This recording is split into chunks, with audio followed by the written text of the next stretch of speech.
এতিয়া আমি শিকিম উইথড্ৰ স্লিপ কেনেকৈ ফৰ্ম ফিল আপ কৰিব লাগে। ইয়াতে আমি দিম ডেট, মই ডেট দিলোঁ।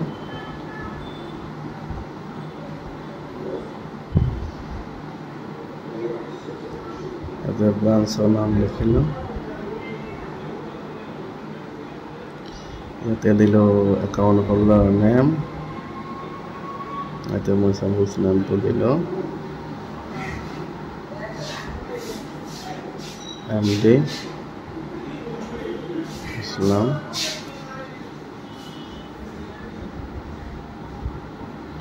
ইয়াৰ পিছত আপোনাৰ এতিয়া মই নামটো বহাই দিলোঁ 71071। চাপোজ মই দিলোঁ টাটা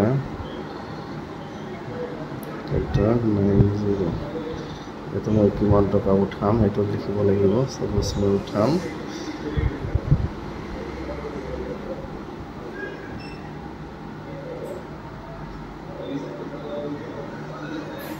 10,000। কাটচিন দিলোঁ। এইটো মই আখৰ লিখিম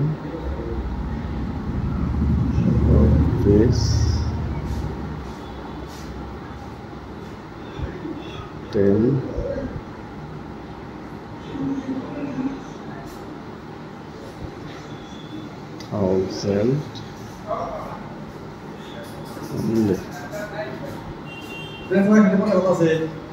আটটা ছোড়া ছিলাম তাৰপৰ আটটা ছোড়া ছিলেন। তোমাৰ মোবাইল নম্বৰটা দিলাম 7066695। এতিয়া আমাৰ এই পিঠত হৈ গ'ল। এতিয়া আমি উল্টা পিঠতো এটা চহী কৰাই দিম আৰু ইয়াতে এটা চহী কৰাই দিম। মনত ৰাখিব, যদি আপুনি চহী কৰিব নোৱাৰে, যদি আপুনি টিপ দিয়ে তেতিয়াহ'লে আপোনাৰ এটা সাক্ষী লাগিব।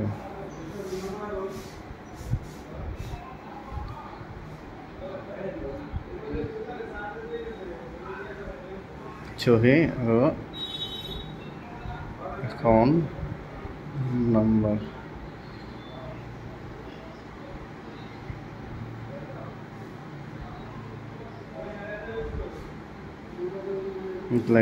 চহী যদি নাজানে তেতিয়াহ'লে আপুনি যদি চহী জানে এটা দৰকাৰ নাই। Okay, thank you. এতিয়া আমি শিকিম কেনেকৈ ডিপ'জিট শ্লিপ ফৰ্ম ভৰিব লাগে। তো মই ইয়াতে ব্ৰাঞ্চ নাম লিখি দিলোঁ। এতিয়া মই ডেটটো লিখি দিলোঁ। এতিয়া মই একাউণ্ট নম্বৰ লিখি দিলোঁ 7107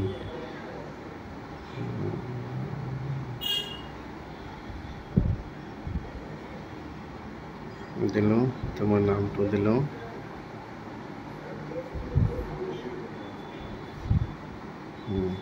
মই টকাটো দিলোঁ চাপোজ 10,000। পাছতো দিলোঁ 0। এতিয়া চেক ড্ৰাফ লিখিব নালাগে। ইয়াতে মোৰ জমাটো লিখি দিলোঁ, পইচাটো লিখি দিলোঁ। ইয়াতে আখৰ লিখি দিলোঁ 10,000।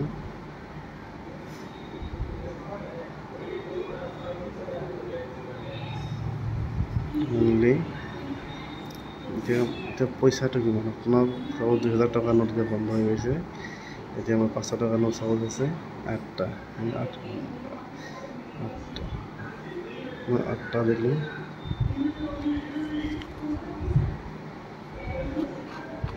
মই 8টাৰ পাছত 500 টকা নোটটো দিলোঁ। লিখি হ'ব 4,000। 200 টকা নোট আছে 10টা। 2,000 দিলোঁ।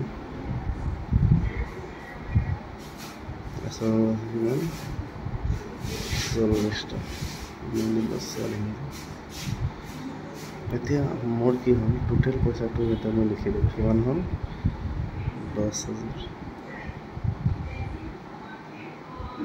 তো টোটেল আপোনাৰ নাম্বাৰ অফ পিচেছ পইচাটো কিমানটা পইচা হ'ল টোটেল 40 50 58 মই ইয়াতে 58 লিখি দিলোঁ হৈ গ'ল এতিয়া মই চেম এইখিনি ইয়াতে লিখিলোঁ 7107 এইটো একাউণ্ট নম্বৰ লিখি দিব মই এইটো দিয়া নাই মই ডেটটো দি দিলোঁ ইয়াতে 7 8 25 এতিয়া নামটো দিলোঁ হৈ গ'ল rupees 10,000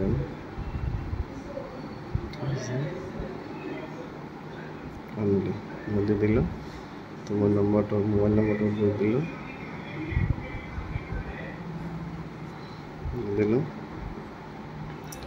ইয়াতে আপোনাৰ পান নম্বৰ দিলে দিব পাৰে কথা নাই branch name if deposit in non home branch যদি আপোনাৰ মানে হোম ব্ৰাঞ্চত ডিপ'জিট কৰিলে নামটো লিখি দিব চাপ'জ মোৰ ব্ৰাঞ্চ জনিয়া এতিয়া মই লিখিব নালাগে কাৰণ এইটোত আছেই যদি আপোনাৰ চাপ'জ জনিয়া থাকে গুৱাহাটী তেতিয়াহ'লে ইয়াতে কি হ'ব আপোনাৰ গুৱাহাটী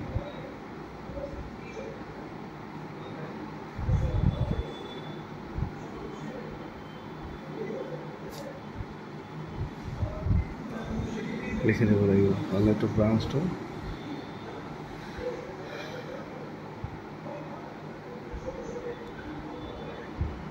তো এতিয়া চব ফ্লাপ হৈ গ'ল তো এতিয়া এইটো লিখিছে যে এইটো আছে যে ব্ৰাঞ্চ নেম মানে if deposit in non home branch যদি আপুনি যদি আপোনাৰ নিজৰ ব্ৰাঞ্চ মানে মোৰ ব্ৰাঞ্চটো হ'ল জনিয়া এতিয়া মই যদি জনিয়া ব্ৰাঞ্চৰ একাউণ্ট এইটো মই যদি চাপ'জ গুৱাহাটী ব্ৰাঞ্চত পইচা জমা কৰিব যাওঁ তেতিয়াহ'লে ইয়াতে গুৱাহাটী লিখিব লাগিব মানে এইটো গুৱাহাটী ব্ৰাঞ্চত নন হোম ব্ৰাঞ্চ মানে মোৰ এইটো হোম ব্ৰাঞ্চ নহয় মোৰ ব্ৰাঞ্চ হৈছে জনিয়া চ' মোৰ এইটো গুৱাহাটী লিখিব লাগিব যদি আপোনাৰ চেম ব্ৰাঞ্চতে পইচা জমা কৰে তেতিয়াহ'লে এইটো লিখাৰ দৰকাৰ নাই মানে এইটো নাই দৰকাৰ নাই আৰু যদি আপুনি যদি চাপ'জ বেলেগ চাপ'জ বৰপেটা ৰোড আপুনি এইটো বৰপেটা ৰোড লিখিব লাগিব আপুনি চাপ'জ বৰপেটা টাউন তেতিয়াহ'লে বৰপেটা লিখিব লাগিব ব্ৰাঞ্চ চ' ইয়াতে মই এটা কৰাই দিম তো ঠিক আছে থেংক ইউ এইখিনি